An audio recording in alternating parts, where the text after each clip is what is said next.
investimenti in calo, consumi fermi, fallimenti e concordati in aumento esponenziale, imprese che sono sempre meno, e solo a Treviso abbiamo perso 2.600 posti di lavoro nell'ultimo anno. Se prendo il mese di ottobre, 526 licenziamenti collettivi dalle grandi imprese. Se poi aggiungo le 10.000 persone che sono in cassa integrazione e tutti i dati delle casse integrazione, questa è la situazione di disagio che vive un territorio come Treviso, che per certi versi è più fortunato rispetto ad altri in Italia, per certi versi sta subendo ancora di più la crisi. Io rispetto a questi dati vorrei delle risposte della politica, come vorrei capire che strategia c'è per il nostro paese dell'elettrodomestico e quindi della zona industriale di Susegana, che tipo di strategia abbiamo a livello territoriale per rilanciare il settore del legno mobilio, cosa succede al metalmeccanico e alle grandi imprese metalmeccaniche a Castelfranco, cosa succede al distretto di Montebelluna sia tessile che della scarpa sportiva. Queste sono le domande che noi poniamo alla politica e la politica sta guardando da un'altra parte ed è più convinta di dividere il mondo del lavoro che invece trovare le reali soluzioni non al sindacato ma ai problemi e ai bisogni delle persone vere, di quello che vivono quotidianamente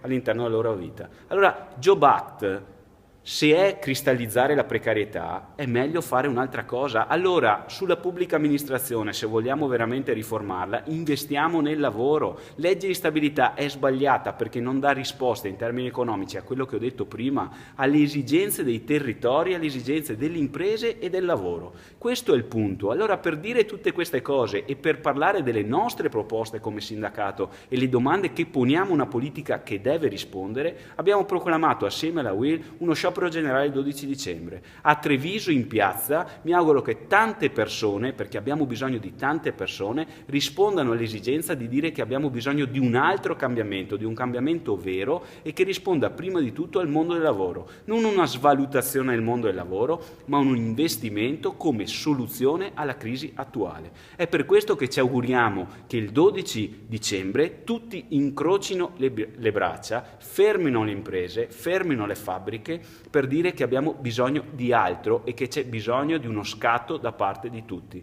Non una svalutazione, non puntare il dito rispetto a falsi colpevoli come sindacato, ma ragionare di responsabilità e capire veramente quali sono le soluzioni necessarie per il nostro Paese. Il 12 dicembre possiamo fare, come è già successo il 25 ottobre, dare un importante segnale rispetto al Paese reale. Io mi auguro che in Piazza dei Signori ci siano tantissimi lavoratori, pensionati, disoccupati, giovani, studenti.